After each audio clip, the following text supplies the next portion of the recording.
Hey, good morning, Midwest Survivor. Time for breakfast bits. So first off, let me say thank you to everybody that's clicking the thumbs up, subscribing to the YouTube channel. Thank you for that.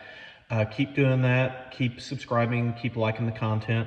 Thank you to everybody that's checking out the Facebook Shorts, the TikTok post, the X post, the Instagram post, the Pinterest post, and the Lemonade post.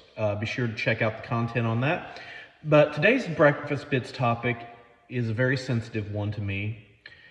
This is one that has been very close to me, that I had trouble understanding as a child.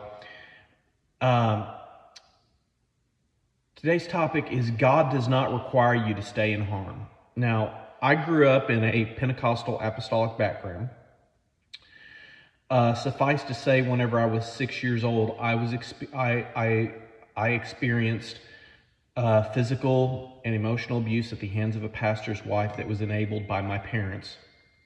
And it not only was enabled and experienced, but it was continually experienced for 4.5 years of my life. So from the age of 6 to the age of 10. And it happened under the watchful, uncaring eyes of my own parents. And growing up, I dreaded going to church. I dreaded being around these people. I dreaded going to this pastor and pastor's wife's house.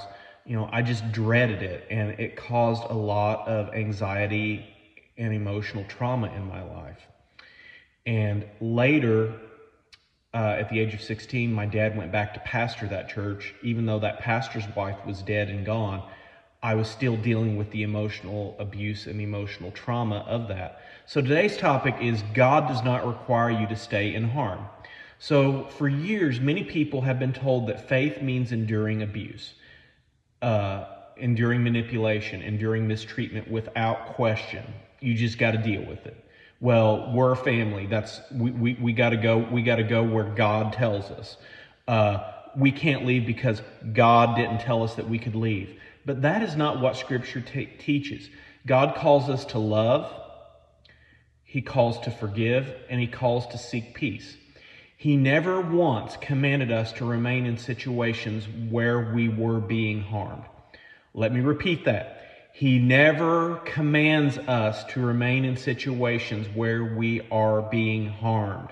Whether the harm is emotional, physical, spiritual, psychological, your safety, your dignity, and not only that, but your own self-worth and respect matter. They matter. They should matter to you, and they definitely matter to God.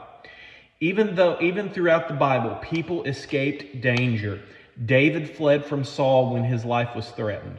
Joseph took his family to safety when warned of danger. Paul escaped cities where people wanted to kill him. Choosing safety was not a lack of faith, it was wisdom. If someone tells you that staying in abuse is God's will, remember this: God values truth, God values justice, and the worth of every person He created. Leaving harm is not abandoning your faith. Sometimes it is the first step towards your healing and recovery. So I want you to remember this, and this is very important. You don't have to sacrifice your well-being to prove your faith. God does not require you to stay where you are to be destroyed. So let me ask you this question. Have you ever confused endurance with allowing harm? And what helped you to recognize the difference? So Midwest Survivor for Breakfast Bits, I want you to be healthy. I want you to get healthy. I want you to stay healthy. I want you to be strong, get strong, and stay strong. And leaving in an abusive situation is your first step to get healthy, and it is your second, and the second step is to getting strong. So I'll see you tonight for dinner chat. As always, take care. Have a great day. Enjoy.